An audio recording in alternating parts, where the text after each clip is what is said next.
बाद फिर से आप सभी का स्वागत है। उत्तर प्रदेश के ऊर्जा मंत्री अरविंद कुमार शर्मा ने शक्ति भवन में विद्युत उपभोक्ता पहचान व समाधान पखवाड़ा अभियान की लॉन्चिंग की। इस अभियान के तहत सभी विद्युत उपकेंद्रों पर 1 से 15 फरवरी तक कैंप लगाया जाएगा। ये शिविर सुबह 8 से रात 8 बजे तक लगेगा। इस दौरान बिजली कर्मी सभी गांव और मोहल्ले में जाकर उपभोक्ताओं से मिलेंगे और उनका मोबाइल नंबर नोट करेंगे। इसके अलावा ईमेल आईडी भी प्राप्त करवाई जाएगी।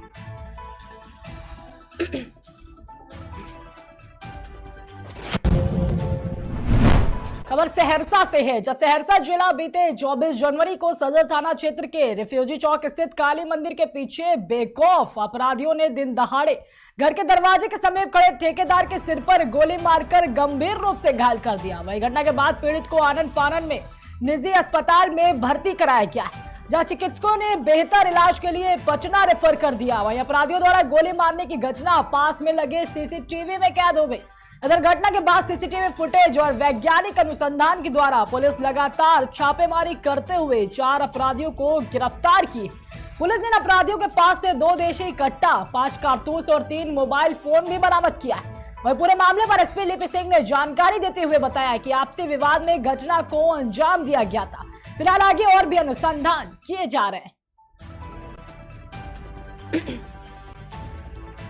24 जनवरी को करीब 10 बजे सुबह सनोज यादव, जो कि रेफ्यूजी कॉलोनी का रहने वाला है, उसको कुछ अज्ञात लोगों के द्वारा गोली मारी गई थी।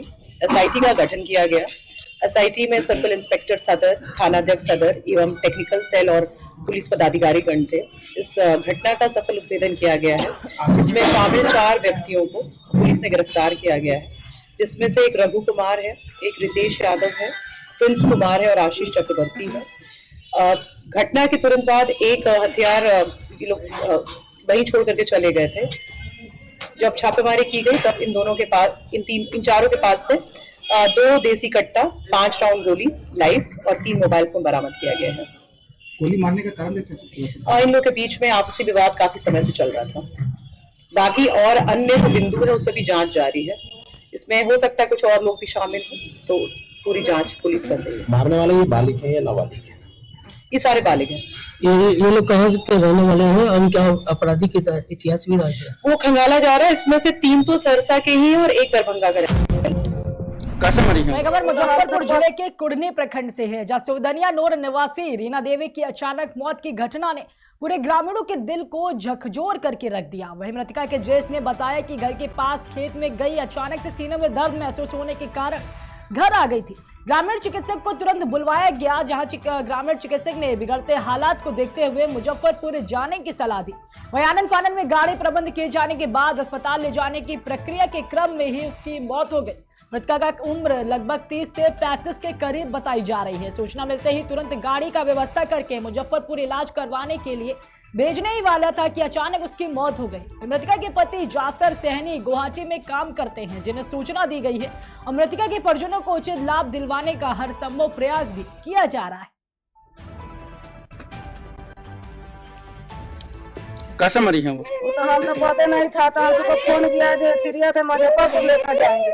हम वहाँ से आधे रास्ता में आया तो बोला कि बेटी आपको डेट कर दिया। कहीं आया तो देखता है कि डेट कर, मुझे बाद बुलाए सबसे गोर पर आज कच्चे हमको बेटी के बच्चा है, लेकिन सब लोग कहे कि आपको बेटी चाहिए। क्या कर, क्या पर्चा होगा से आकर के और एक बोला है जो पूरा पसीना पसीना हो गया, बोलते हैं हम नहीं बचेंगे। इतना ही में हम 4 चक्कर लाए हैं और पसीना, डॉक्टर बोला है, बोलता है कि हार्ट अटैक हो गया है और रुके भी नहीं, आधा घंटा भी नहीं रुका। और जैसे हमको 4 चक्कर आया वैसे लैप्स कर गया, डेथ कर गया। क्या नाम है मृतक का? मृतक का है रीना देवी। क्या उम्र होगी उनकी? उनका लगभग 40 से नीचे होगा सर। पति का क्या नाम होगा जी? पति का जासर सहनी। जो वो अपना नीचे अपना खेत है, वो खेत से सवेरे मैंने करीबन 7 बजे गई है। 7 बजे से आकर के इधर 7:30 बजे ऐसी घटना घटा। और उसके बाद हम डॉक्टर बुलाए 8 बजे और 8 बजे बोला है जी इसको तो हार्ट अटैक हो गया है, पसीना पसीना पूरा हो गया। अगर हम दवाई देते हैं, अगर ये रुकता है तो आप ले जा सकते हैं, लेकिन रुका नहीं। दर्द हो रहा था एकदम, ये लेफ्ट साइड पे पूरा जोरों से दर्द हुआ और पसीना पसीना हो गया था। उसके बाद हम चीनी पानी का घोल जो है पिलाए, जो सुसुम पानी में, जो ताकि रुके, क्योंकि डॉक्टर ने कहा था कि चीनी पानी का घोल, कभी भी हार्ट किसी को आए तो चीनी पानी का घोल दिया जा सकता है। जी, हमारे पंचायत में जासर सहनी है, उनकी पत्नी रीना देवी द्वारा उनको सुबह थाना को शिक्षा में जाया और जाके घर पे सबको बताया, जब तक सारी चीज का व्यवस्था की गई गाड़ी वगैरह का बाजार ले जाने के लिए अस्पताल में, तब तक गाड़ी उड़ी आई, अरेंज हुआ सब चीज, तब तक उनकी मृत्यु हो गई। और उनके 3 बच्चे हैं, एक 12 साल की है और 2 लड़की है। उनके पति हैं जो गुवाहाटी में रहकर लेबर मजदूरी। 30 तारीख को खबर ये चाहते हैं जहां थाना कोतवाली देहात पुलिस को एक बड़ी सफलता मिली है। बता दें कि पुलिस ने कोतवाली देहात क्षेत्र में दंपति की हत्या की घटना का 24 घंटे के अंदर सफल अनावरण किया है। वही संपत्ति के लालच में साथी के साथ मिलकर भाई ने ही सगे भाई तथा भाभी की हत्या कर दी थी। पुलिस ने 2 अभियुक्तों को गिरफ्तार भी कर लिया है। इसके साथ ही घटना के समय पहने हुए कपड़े वाला कत्ल चाकू को भी बरामद किया गया है। कल 30 तारीख को दोपहर लगभग 1 बजे यूपी 112 पर सूचना प्राप्त हुई कि पति पत्नी मृत अवस्था में ग्राम श्रीकरा में अपने आवास पर पड़े हुए हैं। इस सूचना पर तत्काल पुलिस मौके पर पहुंची और इसमें मृतक के बड़े भाई के द्वारा एक अभियोग पंजीकृत कराया गया, जिसमें मृतक के ससुराली जनों को नामजद किया गया था, वजह ये दिखाते हुए कि 4 वर्ष पूर्व उन्होंने प्रेम विवाह करते हुए कोर्ट मैरिज की थी, जिसमें परिवारिक जन विरोध करते थे। पुलिस ने घटना की जब गहराई से छानबीन की तो पुलिस को कुछ शक हुआ। इसके बाद इसमें करीब 50 लोगों से पूछताछ की गई। कुल लगभग 50 इसमें constable, sub inspector, inspectors rank के और एडिशनल एसपी इसका नेतृत्व कर रहे थे। पूरी टीम का इसमें लोग लगाए गए और जब गहराई से पोस्टमार्टम रिपोर्ट, घटनास्थल का निरीक्षण और संदिग्ध अभियुक्तों की गतिविधियों के बारे में जब छानबीन की गई तो ज्ञात हुआ कि इस केस का वादी यानी मृतक का बड़ा भाई पंकज उर्फ धर्मेंद्र ने ही इस हत्या की घटना को अंजाम दिया और सुनियोजित तरीके से अपने दोस्त दूसरे अभियुक्त प्रवेंद्र की मदद से रेकी करके प्रॉपर और इस जघन्यतम हत्याकांड को अंजाम देने के उपरांत वहां पर मौजूद एक 3 वर्षीय अबोध बालक को भी गंभीर चोटें पहुंचाई गई, जो वर्तमान में आगरा में इलाजरत है और उसकी स्थिति अभी ठीक बताई जा रही है। कल 30 तारीख को दोपहर लगभग 1 बजे यूपी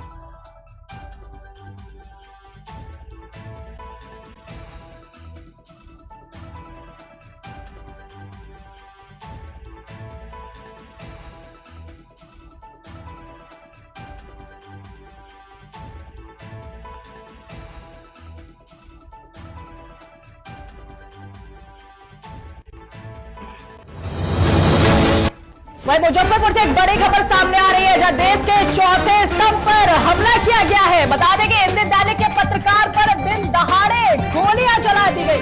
वहीं गोली चलने के बाद भगदड़ का माहौल बन गया, जहां गोली चलाने के बाद दोनों आरोपी फरार हो गए।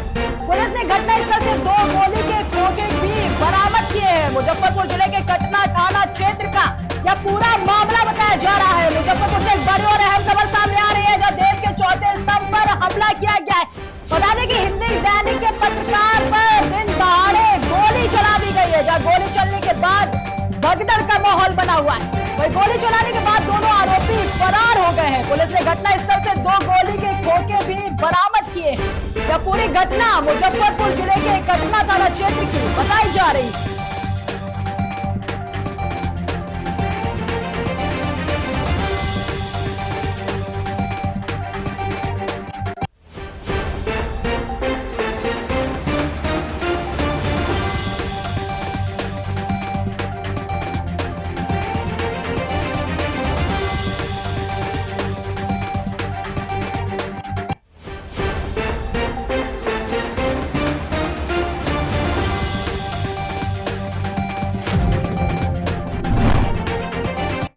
वही खबर कानपुर से है, जहां स्वामी प्रसाद मौर्य के खिलाफ प्रदेश में विरोध बढ़ता जा रहा है। इसी कड़ी में जनसंघ पार्टी ने स्वामी प्रसाद मौर्य के खिलाफ मोर्चा खोला है। बता दें कि जनसंघ पार्टी ने स्वामी प्रसाद मौर्य को जूता मारने पर मिलेगा इनाम देने की बात कही। बताते चले कि पार्टी के राष्ट्रीय महामंत्री में हर जूते पर 1 लाख रुपये देने की घोषणा भी की गई है। साथ ही बर्रा थाने पहुंचकर पार्टी के पदाधिकारियों ने प्रार्थना पत्र देकर स्वामी प्रसाद के खिलाफ कार्रवाई की मांग की। आज मैं इसलिए थाने आया हूं कि समाचार पत्रों, न्यूज चैनलों से आप सबके माध्यम से यह ज्ञात हुआ है कि समाजवादी पार्टी के नेता स्वामी प्रसाद मौर्य ने रामचरितमानस, जो हमारे हिंदू समाज की सनातन की जीवन रेखा है उसका अपमान किया है, उसको प्रतिबंधित करने का काम किया है, उसको बकवास जैसे शब्द से यूज किया है। यही नहीं, उन्होंने अभी कल एक फर्जी कोई ओबीसी की एक मंच बनाकर उसके माध्यम से उसकी प्रतियां को जलाने का भी घृणित कार्य किया है। जनसंघ पार्टी इसका घोर विरोध करती है। हम हिंदुओं की जो आस्था है उसको आहत नहीं होने देंगे, प्रभावित नहीं होने देंगे। उसके लिए जो भी जरूरत होगी वो मैं करूंगा। मैंने एक एप्लीकेशन श्रीमान प्रभारी निरीक्षक बर्रा को दी है, उन्होंने उसको एफआईआर करके कॉपी लेने के लिए आश्वासन दिया है। मैं उससे आश्वस्त हूँ, ठीक हूँ। मैं एक बात कहना चाहता हूँ कि यह जो गलत काम किया, युवाओं को मैं एक संदेश देना चाहता हूँ। स्वामी प्रसाद मौर्य को जो एक जूता मारेगा उसको 1 लाख रुपया मैं इनाम दूंगा, जो 2 जूता मारेगा 2 लाख दूंगा, जितने जूते मारेगा उतने लाख रुपया मैं इनाम दूंगा। ये मैं आज आपके सामने घोषणा करता हूं। जिसका साहस हो करके दिखाए, मुझे मिलेंगे तो मैं तो मारूंगा ही, सवाल ही नहीं होता। किसी मंच पर अगर मेरा उनका सामना हुआ तो निश्चित रूप से मैं उनका मुंह काला करके और जूते का माला पहना करके निकालूंगा। ये मैं पार्टी की तरफ से आज घोषणा करता हूँ। जय जय श्री राम। अपना घर बनवा रहे हैं, थोड़ा बाउंड्री करवा। जमीनी विवाद को लेकर 2 पक्षों में जमकर मारपीट हो गई, जिसमें दोनों पक्ष से आधा दर्जन लोग गंभीर रूप से घायल हो गए। वही सूचना मिलते ही मौके पर पहुंची पुलिस ने सभी घायलों को बांदा ट्रॉमा सेंटर में भर्ती करा दिया है, जहां घायलों का उपचार कराया जा रहा है। साथ ही पुलिस मारपीट व जमीनी विवाद को लेकर जांच पड़ताल में जुटी हुई है। यह पूरा मामला देहात कोतवाली क्षेत्र के मोहकर गांव का बताया जा रहा है।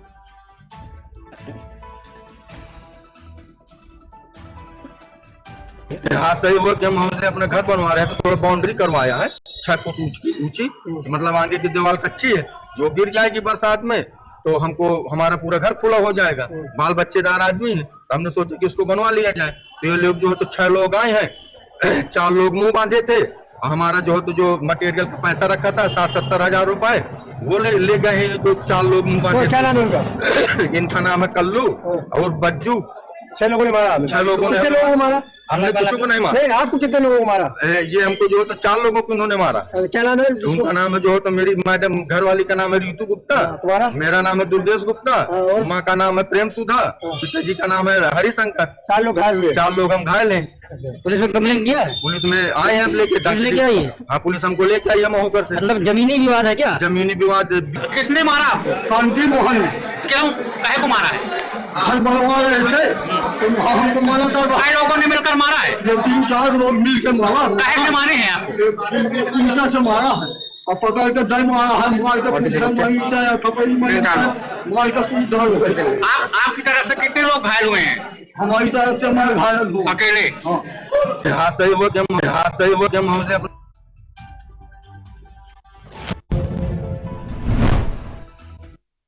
साईं दाता आश्रम के बाबा लोगों ने हनुमान जी की मूर्ति स्थापित कर जमीन हड़पने का आरोप लगाते हुए जिलाधिकारी को ज्ञापन सौंपा है। वही आश्रम के बाबा का कहना है कि दंगा फसाद साजिशन आश्रम को बदनाम करने की साजिश की जा रही। कुछ अराजक तत्वों ने शराब की कुछ खाली बोतलों को रखकर वीडियो बनाकर वायरल किया है। कुछ अराजक तत्वों ने बुद्ध और अम्बेडकर की मूर्ति को तोड़ने की भी धमकी दी है। वही पूरा मामला बांदा बबेरू थाना क्षेत्र के दाता आश्रम का बताया जा रहा है।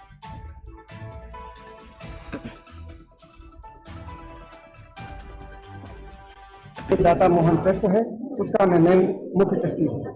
वहाँ काफी दिनों से अराजक तत्व प्रयास करते रहे। कई बार साजिश के तहत मेरे न रहने पर वहाँ पर एक बार जो है मूर्ति स्थापित करते ही हनुमान जी की वहाँ अक्षर रामायण जो है बैठा दी गई थी, जिसमें खुद संज्ञान लेकर के अक्षर रामायण बंद करवाया। उसके बाद पुनः जो मूर्ति रखी रह गई थी, उस मूर्ति को पुनः वो लोग अराजक तत्व तोड़ करके हम लोगों को जो है एफआईआर दर्ज करवाई। जबकि जो बजरंग दल का अपना जिला संयोजक बता रहा था, उसके साथ में जो है विश्व हिंदू परिषद का अध्यक्ष एक जने को बता रहा था, आए और ऊपर जो है मैक डाबर की दारू की खाली शीशियां जो है हमारे रोशनदान के ऊपर रख करके फोटोग्राफी कर रहे थे साजिश के तहत, और मुझसे बात करने से वीडियो बनाने लगे। इसके बाद जो है उन्होंने कहा कि यहाँ जो है बुद्ध और जो है अम्बेडकर भारत में नहीं चलेगा, अब केवल से श्री राम चलेगा, और इस प्रकार से हम जो है डिस्टर्ब करने का काम कर रहे हैं। हमारा बेसड़ा खेत बबेरू में एक स्थान है, जो साईं दाता पंथ का है वो स्थान है। उस स्थान पे कुछ अराजक तत्व बांदा से गए, जो अपने आप को विश्व हिंदू परिषद का पदाधिकारी, बजरंग दल का पदाधिकारी बता रहे थे। उन्होंने कहा नहीं, यहाँ पे हनुमान जी की फोटो मूर्ति 26,000 की बन गई है, उसको हम लगाना चाहते हैं। ये पूजा करते हैं अपनी पद्धति से। हम लोग सहज मत को मानने वाले हैं, हम लोग निराकार को मानने वाले हैं, मूर्ति पूजा को हम नहीं मानते हैं। तो हमारे यहाँ में से आप मूर्ति पूजा क्यों मूर्ति लगा करके हमको डिस्टर्ब कर रहे हैं। आज कहाँ आए हैं आप? हम जिलाधिकारी महोदय से अपनी ही शांतपूर्ण तरीके से अपनी बात कहने आए हैं कि हमारे आश्रम में बेसरा के दाता आश्रम जो है वो उस पर किसी तरह की मूर्ति और किसी तरह का क्या कहते हैं लड़ाई दंगे की जो साजिश हो रही है ना हो। दाता मोहन ट्रस्ट है, उसका मैं मुख्य ट्रस्टी हूँ।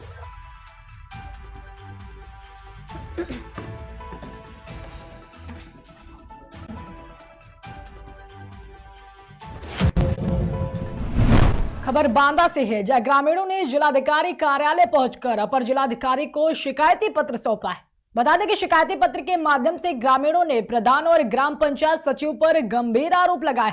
साथ ही ग्रामीणों का आरोप है कि ग्राम पंचायत सचिव विंध्यवासिनी सिंह प्रधानमंत्री आवास के लिए पैसे की डिमांड करता था। ग्रामीणों का कहना है कि आवास के लिए पात्र होने के बावजूद भी ग्राम पंचायत सचिव में पात्रता सूची से नाम बाहर कर दिए गए। वहीं कई बार शिकायत करने के बावजूद भी खंड विकास अधिकारी ने भ्रष्ट सचिव पर कोई कार्रवाई नहीं की। वही पूरा मामला नरैनी ब्लॉक अंतर्गत महुटा गांव का बताया जा रहा है।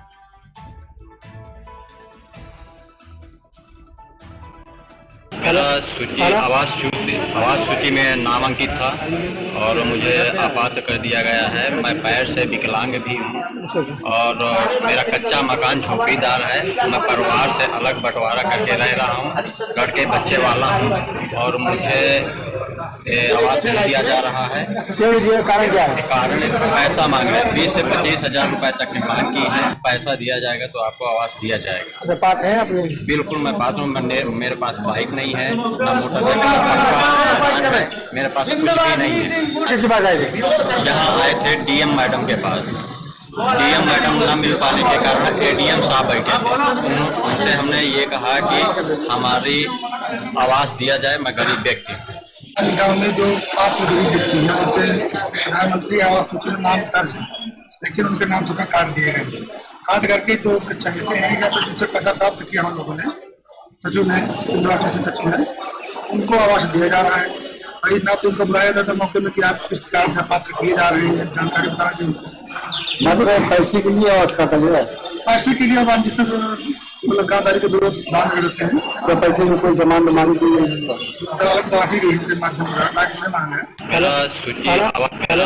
आवास सूची में नामांकित था और मुझे आपात कर दिया गया है। मैं पैर से विकलांग भी हूँ और मेरा कच्चा मकान झोपड़ीदार है। मैं परिवार से अलग बंटवारा करके रह रहा हूँ, घर के बच्चे वाला हूँ और मुझे खबर फर्रुखाबाद से है, जहाँ काशी श्री रामनगरिया मिनी कुंभ मेला में अंतर्राष्ट्रीय कथावाचक जया किशोरी का रामनगरिया मेले में भव्य स्वागत किया गया। जया किशोरी के भजनों पर सभी भक्त थिरकते नजर आए। बता दें कि भजनों का आनंद लेने के लिए भक्तों का जन सैलाब उमड़ पड़ा। साथ ही इस कथा को सुनने के लिए डीएम संजय कुमार सिंह, ज्ञाननगर मजिस्ट्रेट दीपाली भार्गव और पुलिस अधीक्षक अशोक कुमार मीना और अमृतपुर विधायक सुशील शाह के आदि लोग मौजूद रहे।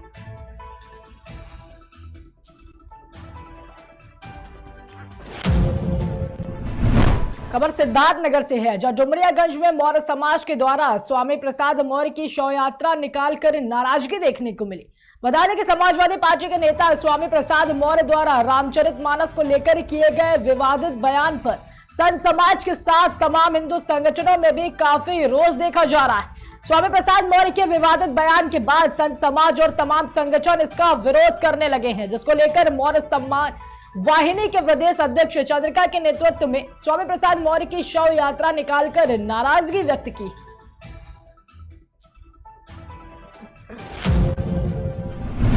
वह रुकते एक छोटे से ब्रेक के लिए जल्द हाजिर होंगे।